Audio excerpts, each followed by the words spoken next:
Hello and welcome to Birdsview English. We are excited to share our new platform that will tell amazing stories about the culture, history, and progress of Bangladesh and South Asia. You can watch and listen to us on Facebook, YouTube, and Spotify.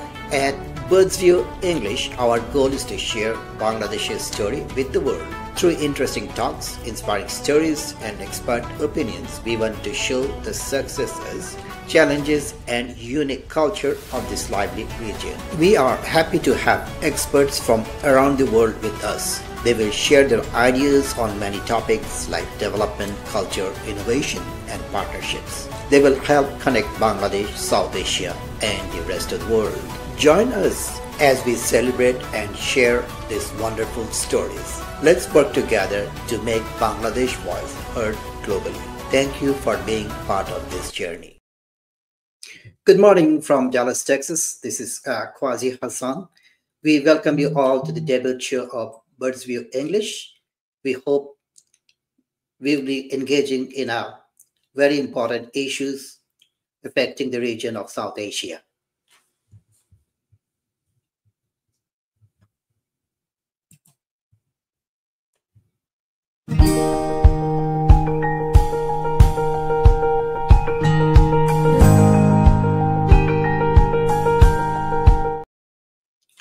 Greetings and welcome to our inaugural edition of Birdsview English, where we delve into the most pressing geopolitical flashpoint of our time. Today's focus is Subcontinental Standoff, the India-Pakistan conflict and its ripple effect across South Asia. From border skirmishes to proxy battles and from water wars to diplomatic chess games, the India-Pakistan rivalry remains one of the most enduring and volatile conflicts in modern geopolitics.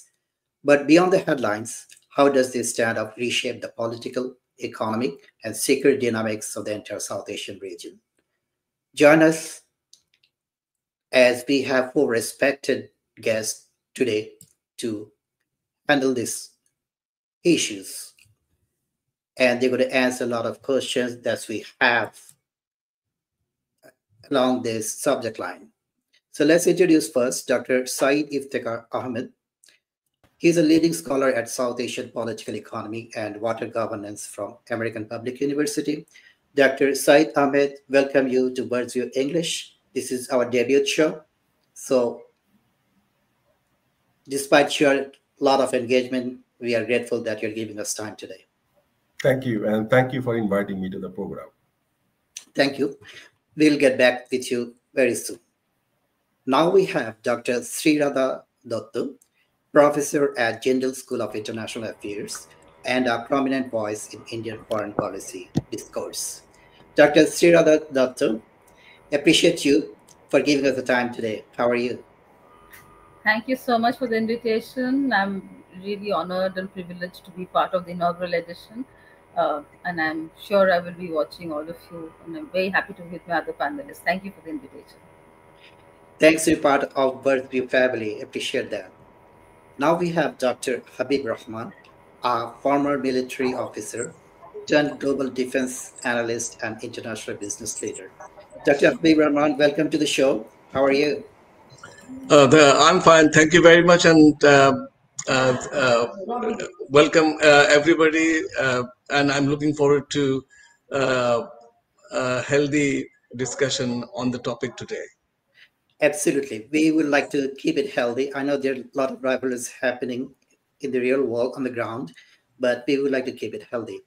Now we have Dr. Mohammed Nuruzzaman, political science professor at North-South University, Dhaka, whose expertise bridge in South Asia and Middle Eastern geopolitics. Hello, Nuruzzaman. How are you today? I am very glad to be here with you. I am doing fine, and I hope to interact with other prominent scholars and commentators present in this particular show. Thank you again for inviting me to this program. Absolutely. It's our pleasure. One sideline note, while I was in Dhaka University in International Relations Department, he was my classmate. Thank you all. So let's dive into the issues focusing nowadays in South Asia. First, I would like to ask Dr. Sayeed Iftekhar, From his recent Facebook post, I just summarize for all. He's saying Pakistan used to back terrorist group that now is suffering from terrorism itself.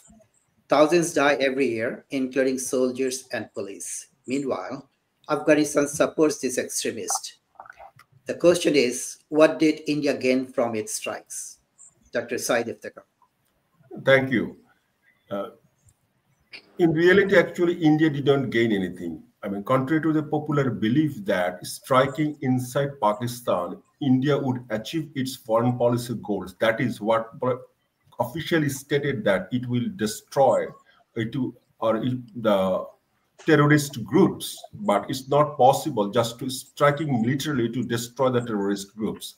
In contrast, actually, this terrorist group will emboldened. Because, and what I mentioned in my Facebook post, I would like to reiterate that these terrorist groups, they themselves actually try to topple the current Pakistani government, especially one group backed by Afghanistan. Once Pakistan sponsored these terrorist groups, and now they become the victims of their own creation. So they would find this is a wonderful opportunity, that they would perceive that this would actually weaken the authority of Pakistani government, and they would actually try to take this in favor of, in favor of them, or in favor of the advantage. So it will not achieve the Indian goal. What, in contrast, I would recommend that India and Pakistani government should cooperate, and they should work together how to dismantle all these terrorist groups. If they don't cooperate, it would be very difficult to tackle with these groups. Thank you, Dr. Saeed. Let's go to Dr. Sreeradha Datta. So what India achieved from this Operation Sindoor? After a couple of weeks, now India and Pakistan agreed for ceasefire. Is it something Modi trying to boost his image before the elections, or there are some stories behind it? So when you have 26 people dead because of a terror attack, how do you expect a nation to react? It's not the first time, and I'm quite sure it won't be the last time either, because we've suffered this for decades now. Yes, in the last few years a bit spaced out, but at the same time what occurred that day on 22nd April in Pahalgam was certainly not acceptable by any terms. I do take the point that Dr. Iftekhar is making about what did India achieve. And there are two things that India achieved. One, a reiteration of the fact that India will not lie passive when faced with a dastardly act like that. Secondly, of course, we maintain that we have only, and that I think the government of India has issued the list as to which are the areas that were, attacked, what were the installations that we were able to break down. So what we are suggesting here is, and I do agree to the argument that that does not take care of all the entire terrorist group, but it does send us very strong message. A particular mosque which was, thriving with terrorist activity, and many other such locations were the target, and it was clearly targeted for that. There has been, and again it's not been confirmed, some collateral civilian damage possibly, but again we haven't seen that by either the Pakistan government or by Indian government. But at the same time, it's not only just the terrorists and their activities. We've also seen how in many places terror activities also happen with the support of the local population. And again, this was a very strong message that in such an instance you are bound to be affected with this damage that is done. So it is, I think that, and while again, I mean, there is absolutely no shortcuts to dealing with this, and dialogue is always welcome. I think you have seen over the last 3 decades plus that India has attempted many confidence building measures. There are many mechanisms in place through which we wanted to dialogue. There are many occasions, but time and again Pakistan has resorted to using terror as a tool of their foreign policy. And I don't think that any sovereign nation will enjoy just watching that show and not react. And India was just responding to the particular attack. It wasn't initiating anything on its own. And I don't think there was any other choice in India's hand but to convey that to Pakistan, that this is not acceptable. Thank you, Dr. Sreeradha. We will get back with you again. Dr. Habib Rahman, you heard Dr. Iftekhar telling that India has not achieved anything, but Sreeradha Datta was telling that they have a strong message sent to the people who are actually encouraging this kind of activities. So what would be your take as a military analyst, because both the countries has nukes, that is nuclear powers, and India with massive power and economic strength, if they're able to make a big damage to Pakistan, there is always a good chance that Pakistan they can use nukes, which is at their disposal. So what's your comment on this? Okay, so about the Indian action on Pakistan, yes, you see, if you keep going behind, yes, 26 people, innocent people getting killed by whoever has done it, that is definitely a terrorist act, and it is not acceptable, absolutely not acceptable in modern society. So that is given. Now, the point is, by India taking the action on Pakistan, India has concluded that this terror act was initiated from at the behest of Pakistani regime or terrorists being sheltered in Pakistani territory. So there are lots of schools of thought from here. So as a citizen here, I cannot just determine who was whether, because there is a school of thought that it is there is a conspiracy theory behind it, but I don't buy it actually. So the other thing is that yes, 26 people dead is too many, but why it has happened, if we go back, say in 2019, the 370, the what is that, the act on Kashmir was that was kind of abolished by the BJP government, and that had something to do with this, because it would not have come to this point. Then again, if we go back now, it will be little deviation, but the BJP government seems to be, they have a ideological link between the RSS established in 1925.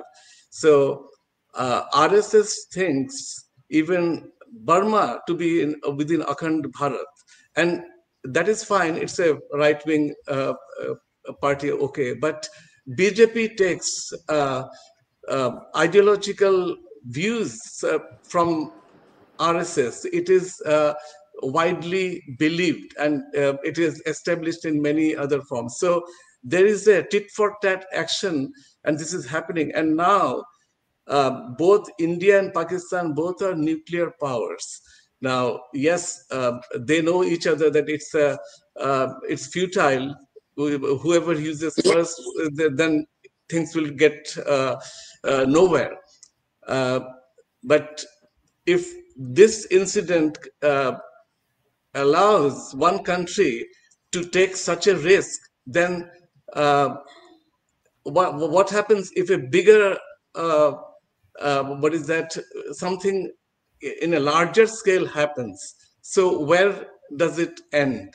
So, and my point is, I believe in really the economy, and you see, since 1947 till now, within the 70 years plus, the region has suffered in terms of GDP, the entire South Asia, with such a brain, such a, you see, individually, the Indian people of Indian subcontinent, wherever they're going, they're, like say, the Indian diaspora in America, they're earning, average per capita earning is much more than the average American. So with all this talent, why this subcontinent's GDP is so low? It has got something to do with the non-cooperation between the countries around.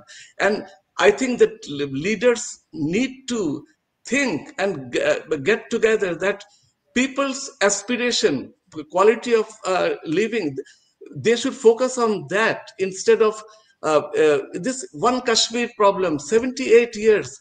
Why can't they just keep shelf it somewhere? Okay, other than this, let us cooperate. We keep it and we'll handle it after 5 years, 7 years, something like that. So anyway, so this is my All right. comment. Thank you, Dr. Habib Rahman. Your idea is clear. We wish that wisdom comes up and we take necessary actions. Now I'm going to Dr. Mohammed Nuruzzaman. The question is, India and Pakistan split mainly over religion. After 75 years, is this still the core issue? That's my number one question. And number two, some prominent people in India, like writer I forgot her name, Onurada, she was telling that the problem is between the elites of two countries. They are keeping this problem alive. So what's your take on this? Because the region of Kashmir, they're fighting for 75 years, is unsettled. Is the British divide and rule thing still going on, or this is on the basis of religion? Thank you very much. I think you have posed two very critical questions. One of them is very old, the religious factor in India-Pakistan relations. Obviously, India and Pakistan were created based on the two-nation theory, and nobody denies that. But it is not that they should stop at the religious frontiers. Rather, they should move ahead. And my previous speaker has already highlighted this particular issue. Now, after religion became a serious issue, then it actually branched into other important aspects, like bilateral, strategic, military, economic relations.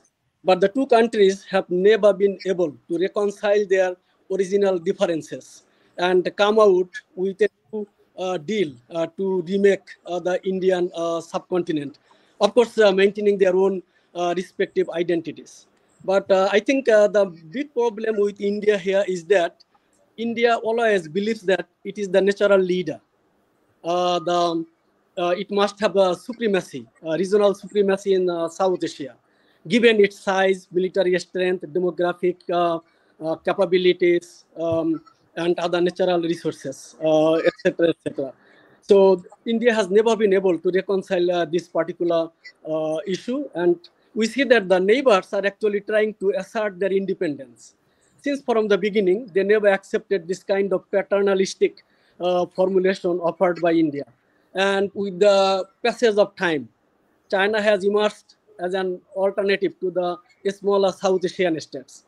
And China is also closely cooperating with all these states, not because it is very much interested to help out the smaller neighbors, but because it has got an agenda to curb India's dominance in South Asia. It specifically became an issue following the 1962 border clash. And after that, the two powers are locked in geopolitical rivalry. And today, in the present context, I don't think that religion actually is such a serious issue. Maybe that political leaders exploit it. But economic factors, strategic factors, geopolitical issues have actually assumed more prominence in the present context. And then your second issue, elite problem. I think I should go back to the first speaker, Professor Iftekhar, that he said that India has achieved nothing. I was actually agree with you, but the BJP government has achieved something. There is an election round upcoming, and Prime Minister Narendra Modi made it clear in Bihar that this issue was actually connected to winning elections, because after winning two elections with a clear majority, BJP did not make electoral gains with a majority in the third term. That means it is now actually depending on its allies to run the government. And this is what probably the BJP leaders hate to continue. And they are actually looking for ways to make a big election comeback in the next round. And that is probably motivating the BJP leaders to come up with such issues. reacting to the terrorist attack.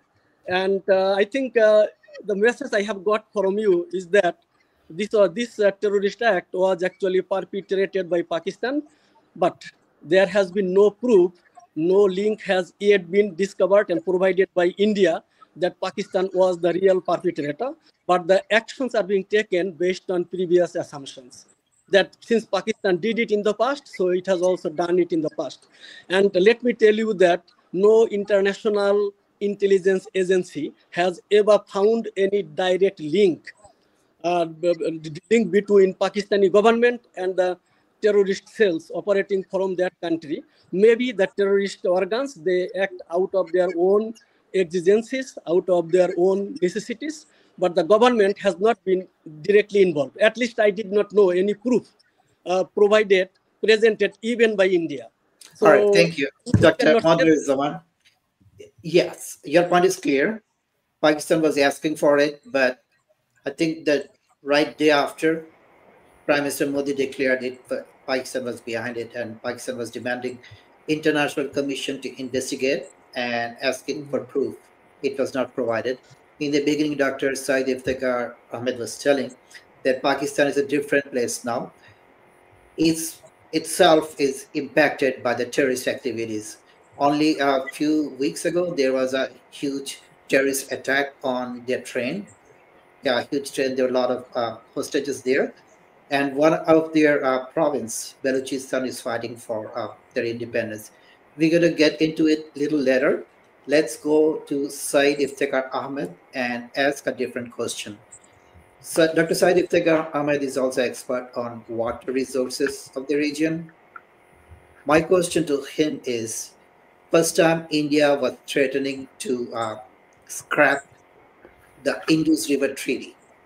And people from Bangladesh knows that India had used, or there is a suspected use India using as a tool of what, as a weapon. So if I ask you that India started a trend which could not be very helpful. So scrapping of India treaty, and there is no treaty happening between Bangladesh and India for several rivers. So what's your take? Thank you. So exactly, I would like to know actually what questions you would like to ask on these issues. That so just to make a comment. The question will be using water as a weapon. Yes, India is. It is actually completely violation of international treaty and humanity. I would say that India should not, because Bangladesh also suffered sometimes when India violated this treaty, you know, that the Farakka barrage and all that, and India against using this river, that this top flow water to in Pakistan, whether Pakistan 80% cultivable land is dependent on that river. So using these types of natural resources to punish the adversaries is not set up a good precedent in international relations, especially. Dr. Sayeed, if you don't mind, let me stop you for a second, or pause you for a second. Is there any other evidence in the world where water is being used as a weapon?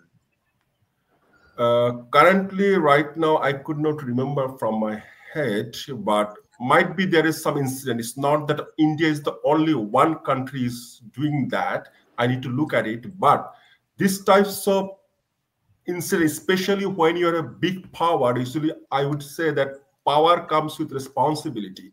Even other countries in South Asia, those who are militarily or economically weaker than India, they always expect that India would behave a little bit responsibly, that so these types of problems, whether problems comes to terrorism and others, in their expectation, the people that India would not punish the common people, because these types of act it does not actually serve the interest of India, because at the end, the common people, they are the sufferer, they are the victims, and these types of situation actually embolden the extremist entities, because you see that Islamist extremists, these are the problems in Pakistan, they exploit this situation. And the extreme right-wing parties in Bangladesh and India, Bangladesh and Pakistan, they actually use these that see that India is a kind of, in their term, that is a new colonial power. So these types of foreign policy that to stop water flowing or these types of cross-border incursion, eventually in the long run does not serve the interest of India or India's foreign policy goal. In reality, is emboldened all the anti-Indian forces and develop anti-Indian sentiments in South Asia, because the ripples effect, if you see what's going on, say for example, India's actions against Pakistan, it actually the other sides of the in South subcontinent, say for example, people in Nepal or Bangladesh, those who are anti-Indian sentiment, it's actually helped them to embolden to their sentiment. So this eventually does not help India's interests. So I would say that if Indian foreign policy makers think about the people first, their people-oriented foreign policy, if they can take, it would help eventually to serve the Indian interest in the subcontinent, in South Asia also. Thank you, Dr. Sayeed. I'm going to Sreeradha Datta now. India's ambition to become a regional power as well as superpower in future. So India is in conflict with Pakistan for a very long time now. And the neighboring countries, they are not friendly, or the people there don't have much high impression of India. So how you look at it, India attack or Indian military hit Pakistani targets, and that makes the Pakistan people more violent against India. And there was a huge rumor, it's not supported, that India opened up the water gate towards Bangladesh and Bangladesh was flooded. So those kind of situation, how you do define that India will become a regional power without the love and heart of regional people and also become an international leader? Okay, let me just go back a little bit. I want to start with Dr. Rahman's point about the economy of the region and why it's not doing well. I agree. This year, in fact, it's been further. It's dumbed down. It was used to be 6% growth till last year. Now it's even predicted to be about 5.8, 5.5. It's yes, South Asia isn't doing well. Integration hasn't worked at all.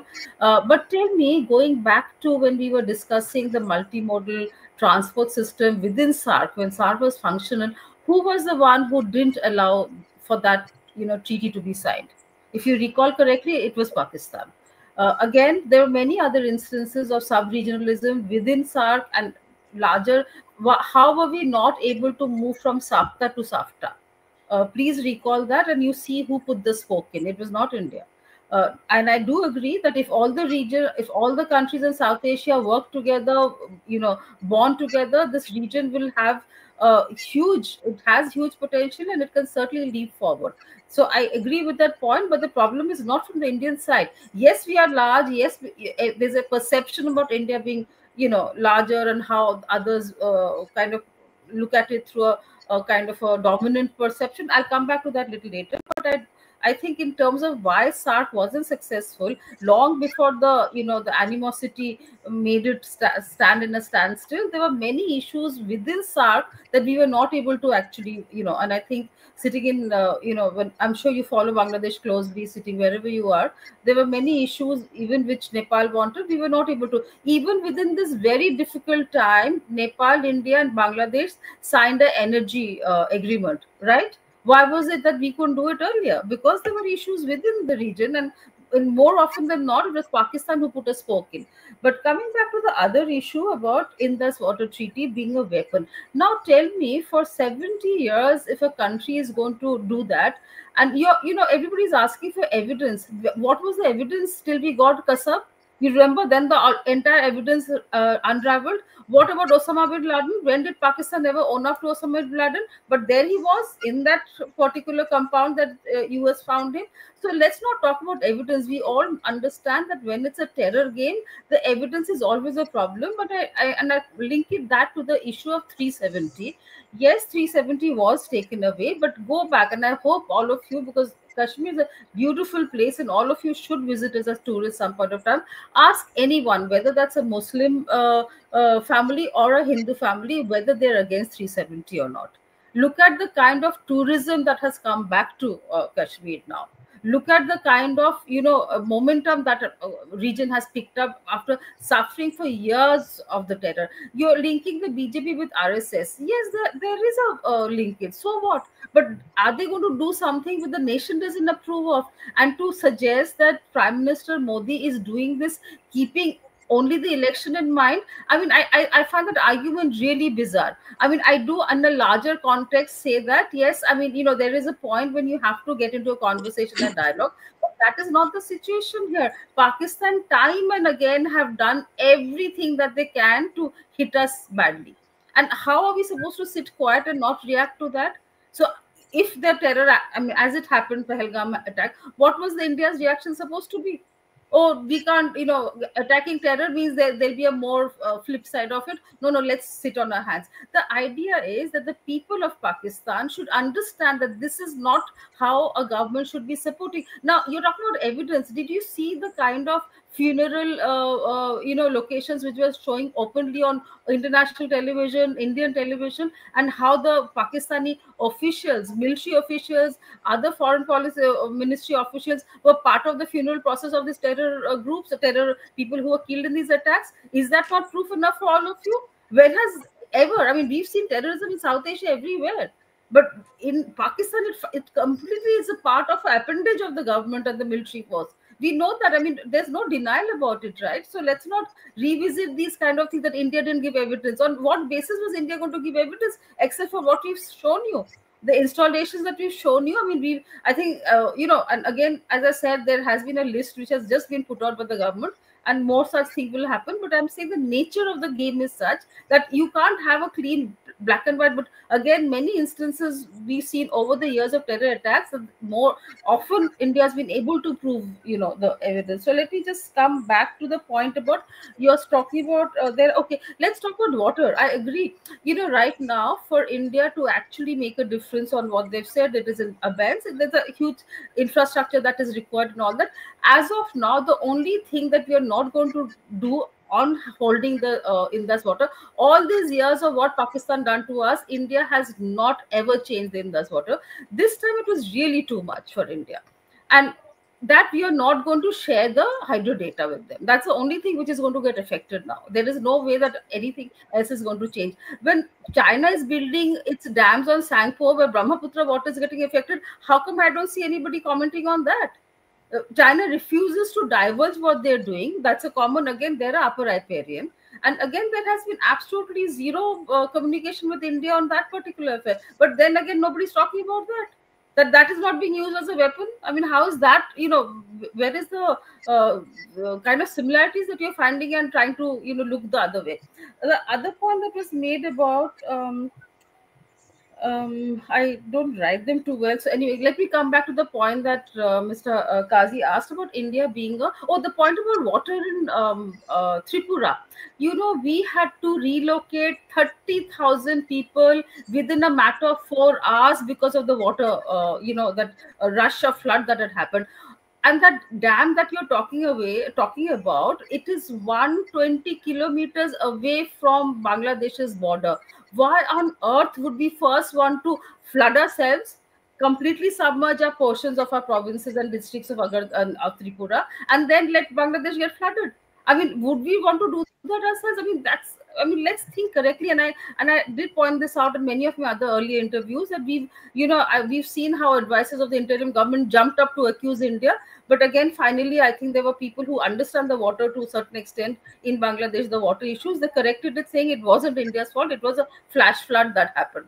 So don't please accuse India of something that India did not do. I'm not saying India is a dhua tulsi pata, but I'm just saying that there are many instances that, and don't accuse of something that it hadn't occurred in that way. It was a flash flood, and we had great difficulty to, arrange for our own population who had to be placed as a, regional power. And for somebody who works on South Asia all the time, I mean, there is this dilemma that we always have.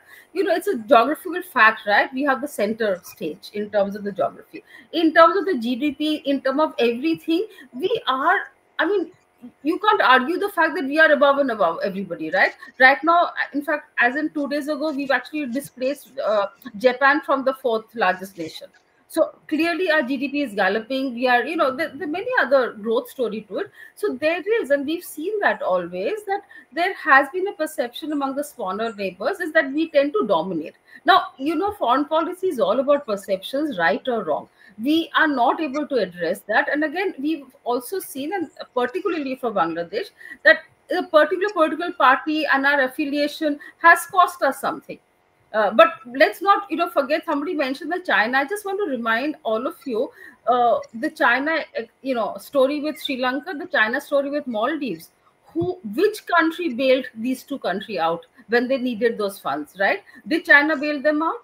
So I'm saying that work that China has done, and China, of course, will do, and there's no reason why it shouldn't work with it. It's always about how there is a kind of a threat, perception about China working with the neighbors, which is what India has issues about, and that has been. But in terms of the other infrastructure work they do, I don't think India has ever raised any reservations about that.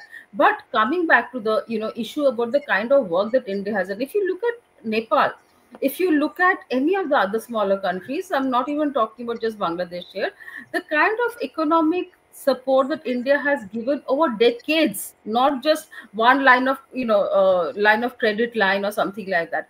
The cross-border facilities, the kind of energy trade that we are now enjoying in South Asia is all because India has been able to support that. As a larger nation, I do agree that there is a responsibility that India should, and I think many of the, Gujarat doctrine was all about that, as to how we shouldn't kind of, be reciprocal in our relationship with our neighbors. Absolutely correct. Similarly, Dr. Sreeradha, yeah, your stand is very clear. What you're trying to tell, that India is very helpful to the neighbors. Dr. Nuruzzaman was trying to respond some of your okay, sure. ideas. Let's listen to Dr. Nuruzzaman. What you have to say.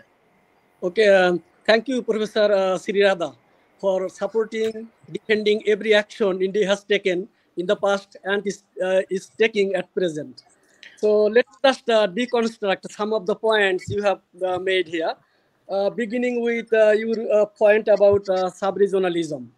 You said that it is because of Pakistan that SAARC failed, and it has become a failed experiment in South Asian regional cooperation.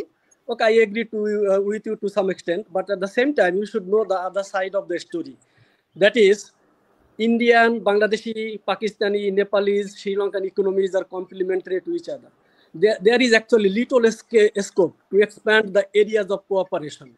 And taking advantage of that, India is actually flooding the markets of all the smaller countries. So as a result, these smaller countries are really suspicious of India's economic dominance within the region of South Asia.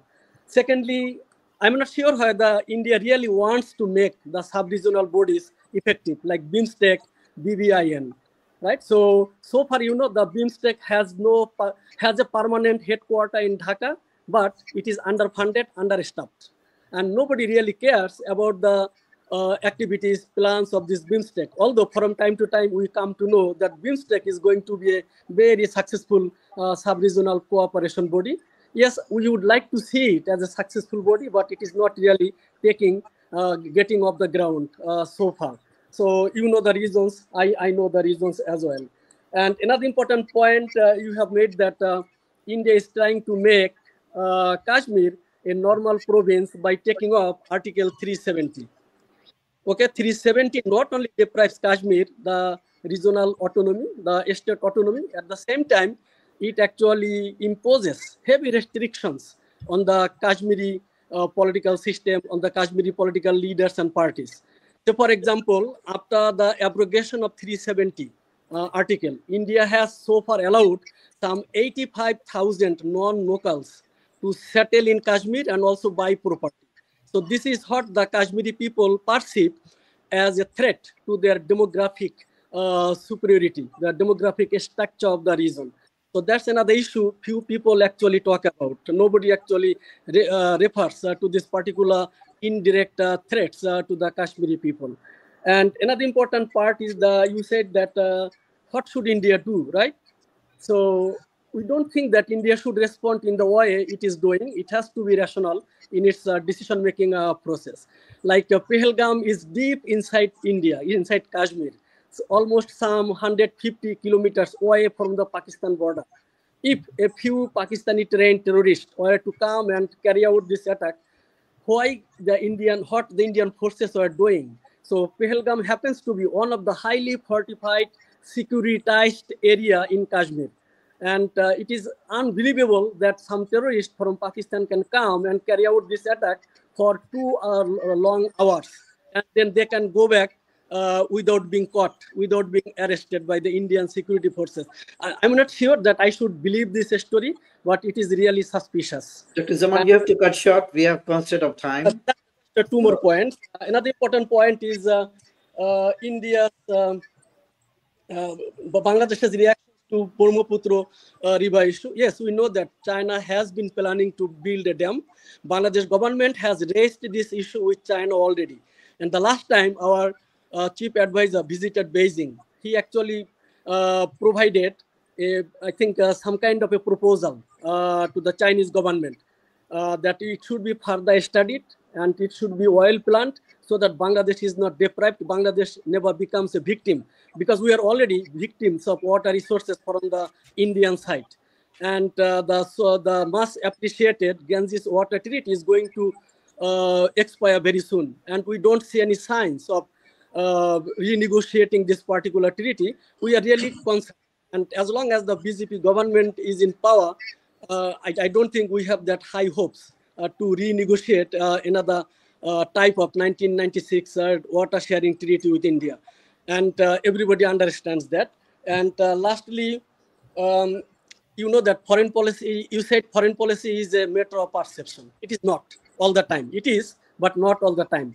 So India has intervened in the domestic affairs of all the South Asian countries, more or less, including Sri Lanka, Bangladesh, Nepal. Like in 2015, Indian then Foreign Secretary Sujata Singh came to Dhaka to convince General Ershad that he should participate in the election. He was not willing, but eventually he did under pressure from India. And secondly, about Nepal's 2015 constitution, new constitution. There is a particular ethnic group called the Madhis. Madhis in Nepal, they live in the Terai region. The Terai region of Nepal. They are actually Nepalese citizens, but with cultural backgrounds to India. But how could India use that ethnic group as a tool to influence Nepalese foreign policy? Don't you think that this is not really perception, but really a fact that India is doing all this intervention? We have to stop you right there. We got your idea. There's a lot of instances we can talk about. From my personal experience, I can tell with the change of the government in Bangladesh, India stopped issuing visas to Bangladeshi people. And a lot of people who used to go to India for treatment, they are not able to get visa. Now China came in and China offered that they will do the treatment.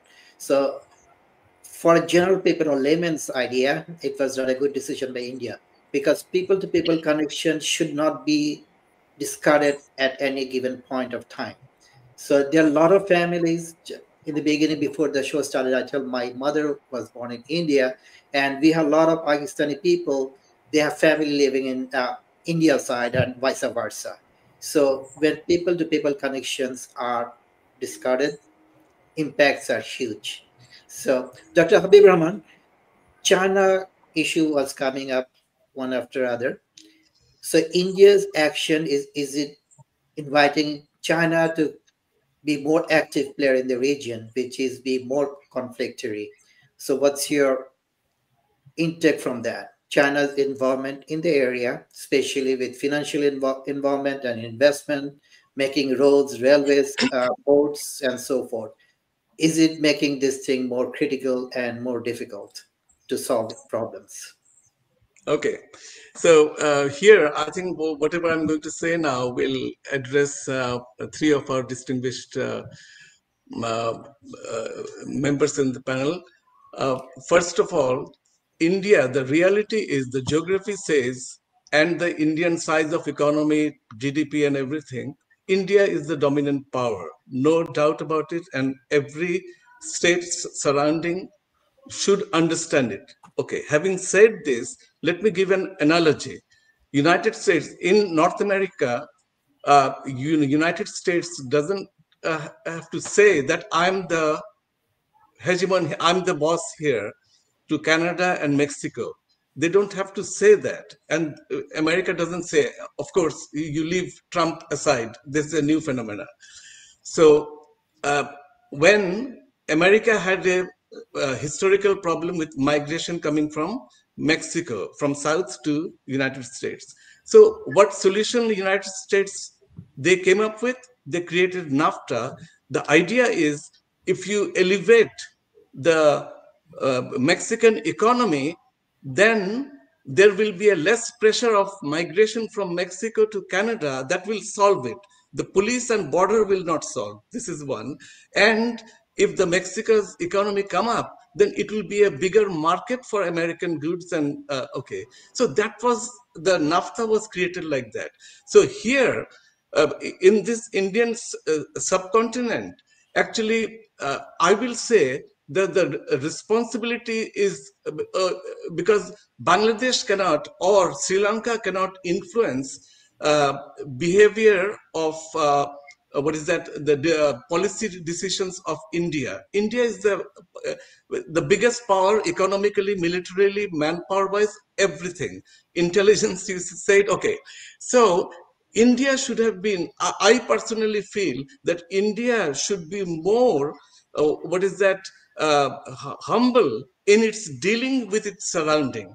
And that's how you win without winning the heart of the people, it is absolutely impossible to dominate in a positive sense. I'm telling that if Bangladesh 170 million people, if our economy grows up, it will be a bigger market for India.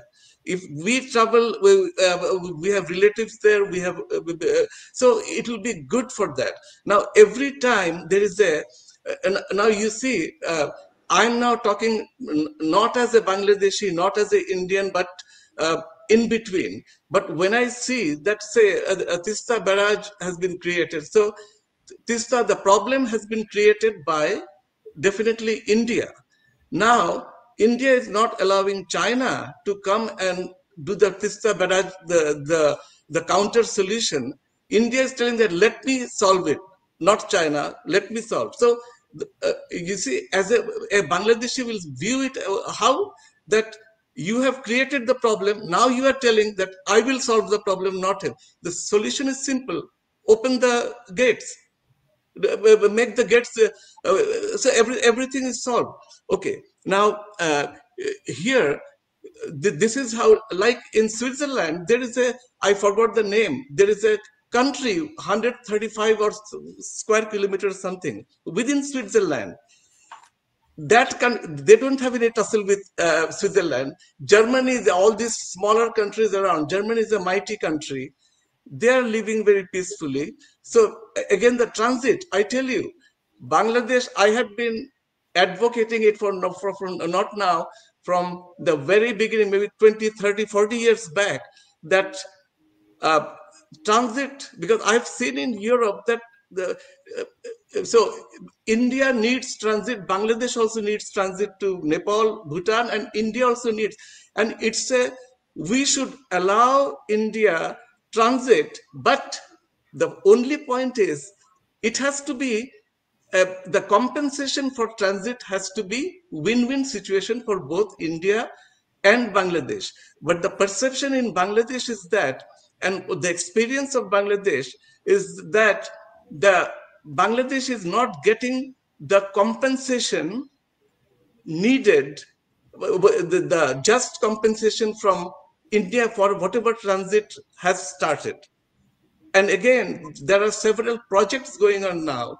These are, I tell you, why the road from, say, Brahmanbaria to Tripura and from Feni. So there are projects which are funded by India, funded not free. These are not gifts. These are loan.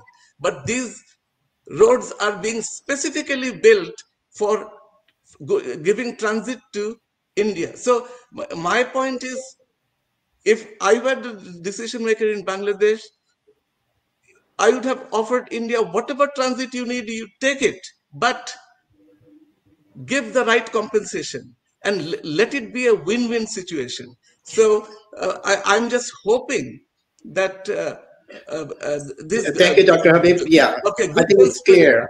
You want to make it win-win situation, but again, a lot of time the politics involved, and people or other nations try to impose their interest on top of the others. Let's go back to Dr. Sayeed Iftekhar. This is our last round of questions.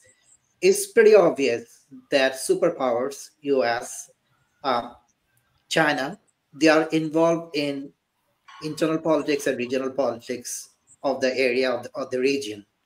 So do we have reason to believe the proxy war between India and China, US and China, are happening nowadays in the region? Yes, definitely. Not now. Actually, since Second World War, there are proxy wars, and international relations, international politics is not an ideal place.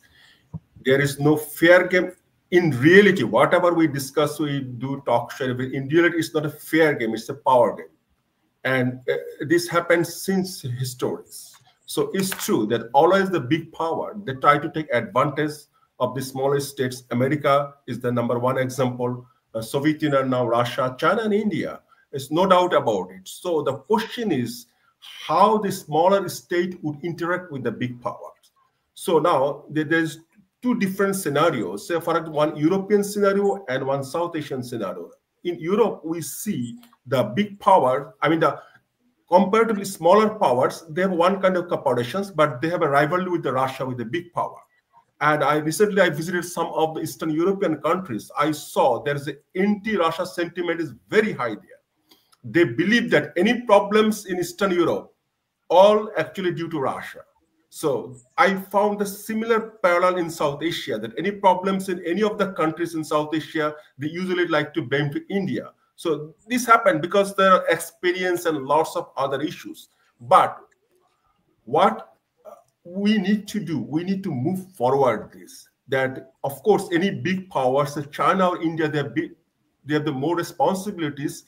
They should create an environment that smaller states, because smaller states always have a kind of fear that and based on the history and based on the reality, that the big power will try to take advantage of various ways.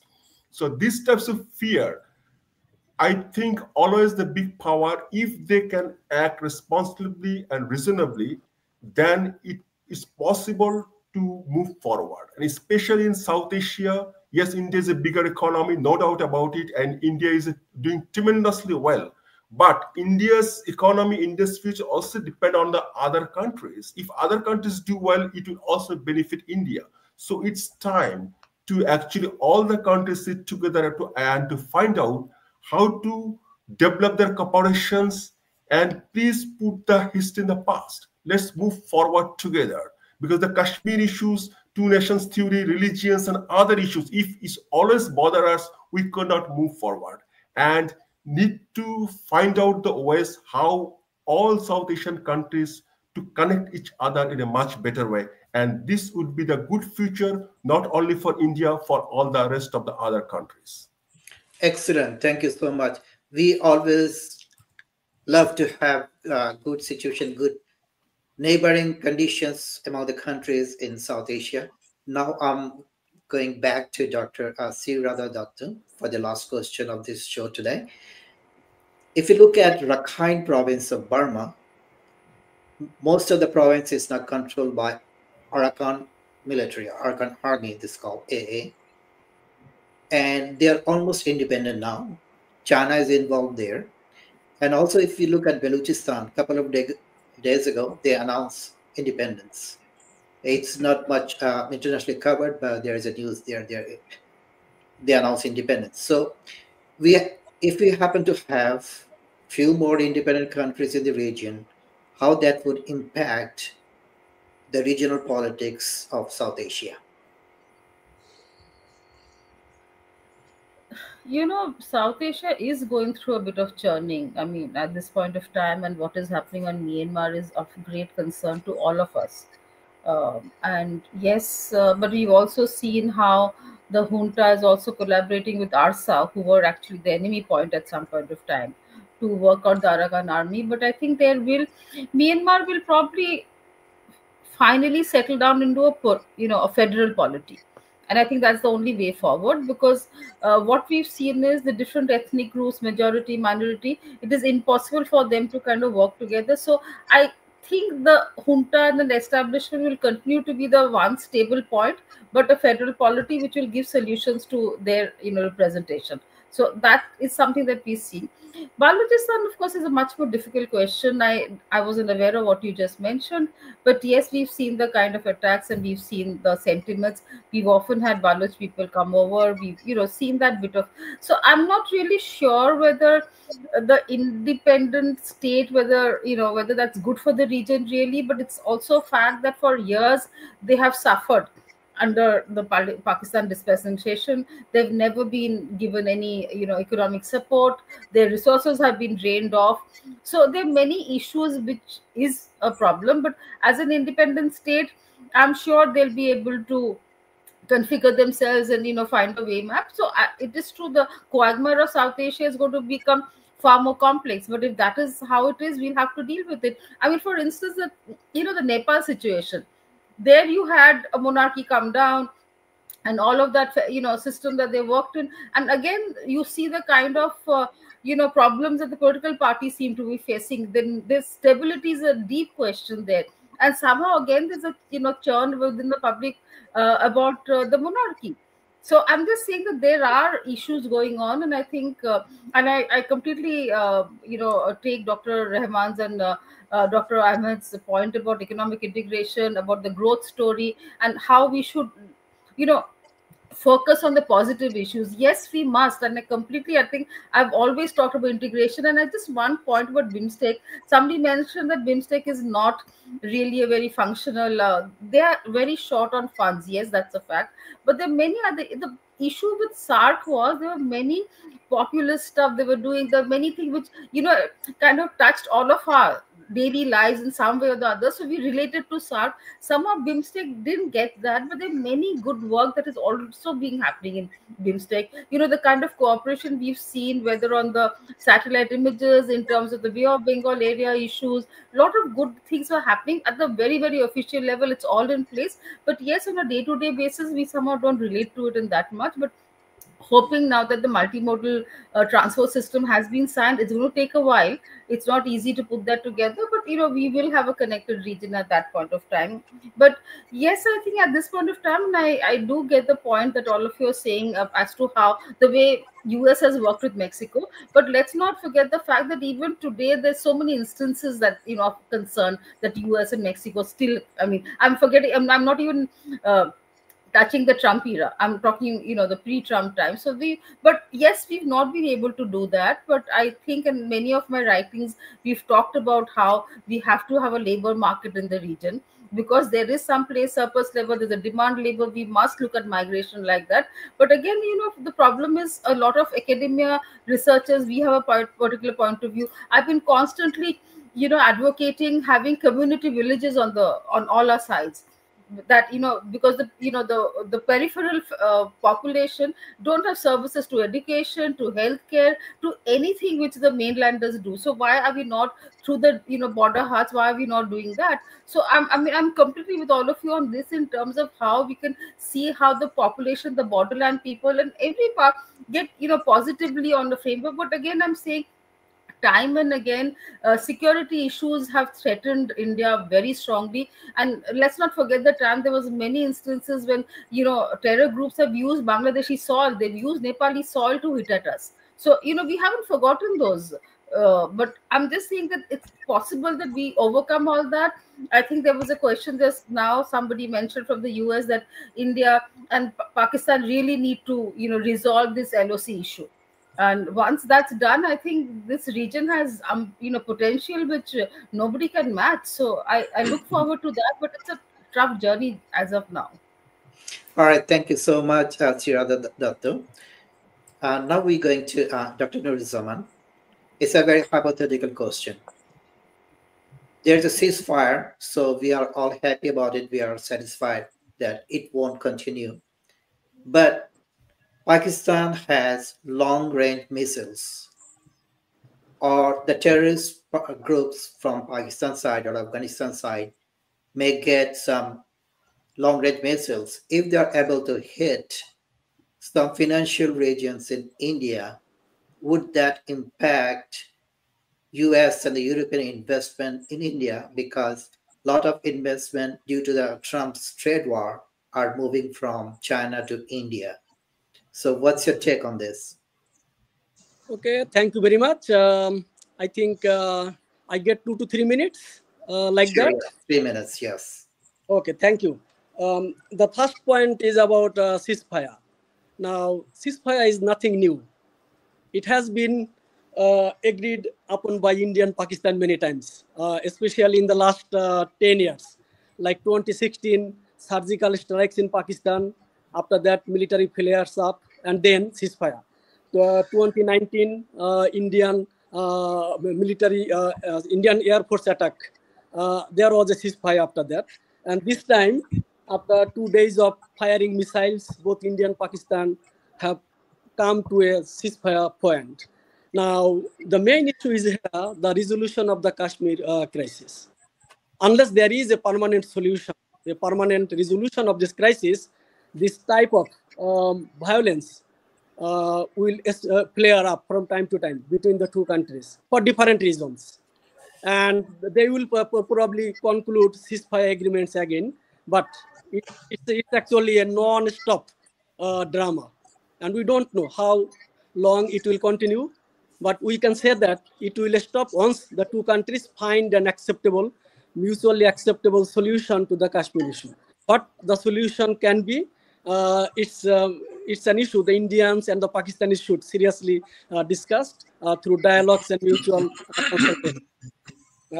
And then the second important point, missile strikes, and long-range missile strikes on India and Indian strikes on Pakistan. That means regional stability, instability paradox. And unless there is political stability, strategic stability in the area, no foreign country would be that much interested in investments. So FDI flow may be high, may be low, based on the paradox, stability, instability paradox. But we hope that the Indian and the Pakistani policymakers would learn a lot after fighting, border skirmishes, negotiating temporary ceasefires, etc. It does not help anyone, not the Indian people, not the Pakistani people. It is actually making them the great losers. Only the political elites, I think you raised this question at the beginning, the political elites are making some gains. They are short, temporary political gains. And it is not really in the interest of either Pakistani nation or Indian nation. So they should come out of this. And we hope that the two countries can initiate institutionalized cooperation. That would have ripple effect on other South Asian countries, because a change in Indian foreign policy behavior, a change in Pakistani foreign policy behavior would encourage the smaller South Asian states to follow suit.